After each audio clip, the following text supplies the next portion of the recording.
Egrang merupakan permainan yang terbuat dari bambu atau kayu yang dibuat dengan ukuran yang sama. Cara bermainnya yaitu naikkanlah kedua kaki pada bagian tempat kaki.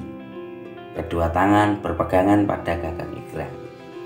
Tentu saja tidak mudah menjalankan permainan ini. Dibutuhkan keahlian dalam keseimbangan badan.